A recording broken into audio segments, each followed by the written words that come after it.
ভিকি ভাইয়ের সঙ্গে নতুন বন্ধুত্বের ব্যাপারটা ভাবতে ভাবতে অয়নের মাথায় একটা আইডিয়া এলো।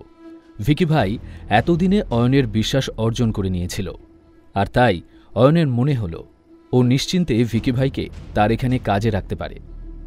যদিও অয়ন নিজে যথেষ্ট পারদর্শী, তাও তার দায়িত্ব যেভাবে বাড়ছিল সেটার জন্য ভিকি ভাইয়ের মতো একজন লোকের ওর খুব প্রয়োজন ছিল। অন্যদিকে হাসপাতালে শ্রেয়ার মনে অয়নের কথাই চলছিল। খুবই সন্দেহ নিয়ে ও শ্রীমন্তীর কাছে জানতে চাইল শ্রীমন্তী অয়নের বিষয়ে কতটুকু জানে। শ্রেয়ার প্রশ্নটা শুনে শ্রীমন্তী কোনো কথা বলতে পারছিল না। শ্রেয়া কি বলতে চাইছে সে বুঝেই উঠতে পারছিল না। শ্রীমন্তী শ্রেয়াকে উল্টে প্রশ্ন করল, এটা কেন জিজ্ঞাসা করছিস তুই? অয়ন আমার হাজব্যান্ড, ওর সম্পর্কে নতুন করে জানার কি আছে?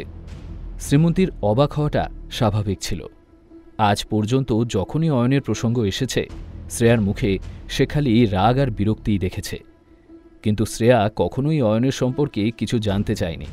কিন্তু আজ হঠাৎ করে এরকম শটান প্রশ্ন করায় শ্রীমন্তী একেবারে আকাশ থেকে পড়ল। শ্রীমন্তী, আমি সবসময় বলেছি যে অয়ন একটা অপদার্থ, অকর্মা, ও তোর যোগ্য নয়। আমি সবসময় ওকে দোষ দিয়ে ভেবেছি যে ও তোকে কখনো খুশি রাখতে পারবে না বা তোর খেয়াল রাখতে পারবে না। যখন শ্রেয়া এইসব কথা বলছিল শ্রীমন্তীর কপালে চিন্তার ভাঁজ পড়ল। সেই কথাগুলো অনেকবার শুনেছে। শ্রীমন্তী মনে মনে বলল, উফ, আবার শ্রেয়া হোক বা আমার মা, ওরা কেন আমাকে সুযোগ পেলে এসব বলছে? আমি ভালো করেই জানি যে আমার অয়ন কত ভালো, স্বামী হিসেবে ওর চেয়ে ভালো কেউ হতেই পারে না। কিন্তু যাই হোক, আজকের মতো আমি শ্রেয়ার কথা শুনিনি। আসলে আজ শ্রেয়ার সঙ্গে যা হলো তারপর আমি আর ওর মুড অফ করতে চাই না। কিন্তু শ্রেয়ার পরের কথাটা শুনে শ্রীমন্তী অবাক হয়ে গেল। শ্রেয়া বলল, আমি কখনো ওর সঙ্গে ভালো ব্যবহার করিনি শ্রীমন্তী, কিন্তু আমি ভুল ছিলাম। আমার মতো সকলেই ভেবেছে যে অয়ন অকর্মা, কিন্তু সেটা সত্যি নয়। অয়ন একজন দায়িত্ববান এবং সাহসী ছেলে, সে একজন সত্যিকারের মানুষ। শ্রেয়া, তোর কি জ্বরটর হলো নাকি? এসব কি বলছিস তুই?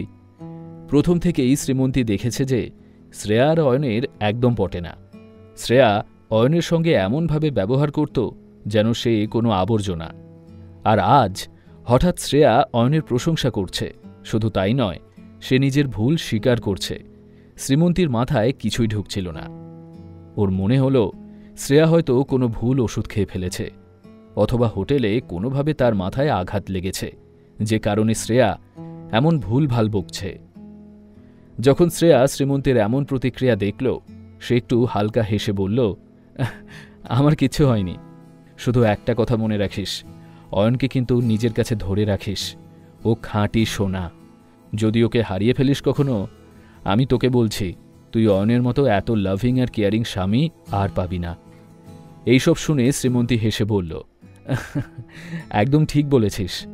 আমি আমার স্বামীকে ছাড়ব না কোনোদিন, আর আমাকে ছেড়ে কোথাও যেতেও দেব না। পরের দিন সকালে অয়ন তাড়াতাড়ি রেডি হয়ে গেল। সে শ্রেয়া এবং শ্রীমন্তীর জন্য ব্রেকফাস্ট বানিয়ে সেটা প্যাক করে হাসপাতালে নিয়ে এলো। গত রাতের ডেটের পর অয়ন আর শ্রীমন্তীর একে অন্যের প্রতি অনুভূতি বেশ খানিকটা গভীর হয়ে গিয়েছিল। শ্রীমন্তীর কথা ভাবতে ভাবতে হাসপাতালের করিডোর দিয়ে হেঁটে যাওয়ার সময় অয়ন লক্ষ্য করল হাসপাতালের সবাই তার দিকে কেমন একটা অন্য নজরে দেখছে। এমনকি করিডোরের অন্য কোণে দাঁড়িয়ে থাকা লোকজন অয়নের দিকে আঙুল দিয়ে ইশারা করে দেখাচ্ছিল। আর শুধু তাই নয়, কয়েকজন নার্স তো অয়নকে দেখে রীতিমতো লজ্জা লজ্জা মুখ করে হাসল। এইরকম অদ্ভুত প্রতিক্রিয়া দেখে অয়ন কনফিউজড হয়ে গেল। সে পাশের একটি আয়নায় তাকিয়ে চট করে নিজের মুখটা দেখে নিল, কিন্তু ওর মুখে তো কিছু লেগে নেই। তাহলে এইসব লোকজন এরকম আচরণ করছে কেন? অন্যদিকে শ্রেয়া ওষুধের ঘোরে এখনও ঘুমোলেও শ্রীমন্তী কিছুক্ষণ আগেই ঘুম থেকে উঠে পড়েছিল। ফ্রেশ হয়ে নিয়ে ও খানিকক্ষণ নিজের মোবাইলটা চেক করল। মেইল চেক করার পরে শ্রীমন্তী দেখল তার সোশ্যাল মিডিয়া অ্যাকাউন্টে তাকে ট্যাগ করা দুটো ভিডিওর মাধ্যমে মিলিয়নের ওপর ভিউ হয়ে গেছে। একটি ভিডিওতে অয়ন পিয়ানো বাজাচ্ছিল। সেই ভিডিওর নিচে কমেন্টগুলো দেখে স্পষ্ট বোঝা যাচ্ছিল যে অয়ন মানুষের মধ্যে কতটা জনপ্রিয় হয়ে উঠেছে। মনে হচ্ছিল মেয়েরা যেন সবাই তার সিঙ্গেল হওয়ার অপেক্ষায় ছিল। অয়নের ভক্তরা তো তাকে পিয়ানো প্রিন্স নামই দিয়ে ফেলেছে ইতিমধ্যে। যদিও শ্রীমন্তী তার স্বামীর এত প্রশংসা দেখে খুবই খুশি ছিল, কিন্তু আবার অন্য মেয়েদের অয়নকে নিয়ে এত মাতামাতি করতে দেখে শ্রীমন্তীর একটু অস্বস্তিও হচ্ছিল। এই ইন্টারনেটে কমেন্ট করা লোকেরা কিন্তু ভারী অদ্ভুত।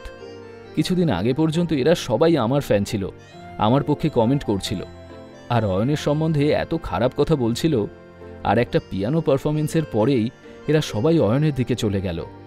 শ্রীমন্তীর মেয়েগুলোর ওপর রাগও হচ্ছিল, আবার একটু হিংসেও হচ্ছিল। শ্রীমন্তী ওর মোবাইল বন্ধ করে ঘর থেকে বেরিয়ে গেল।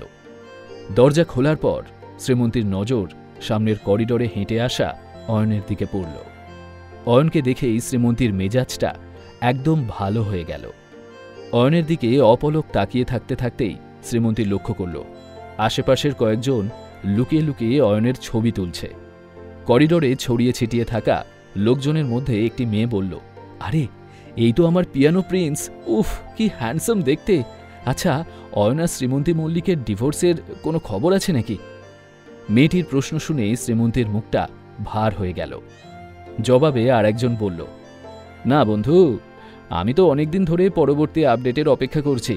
যদি সত্যিই তাদের ডিভোর্সের খবর আসে তাহলে আমি একটুও সময় নষ্ট না করে অয়নকে প্রপোজ করব।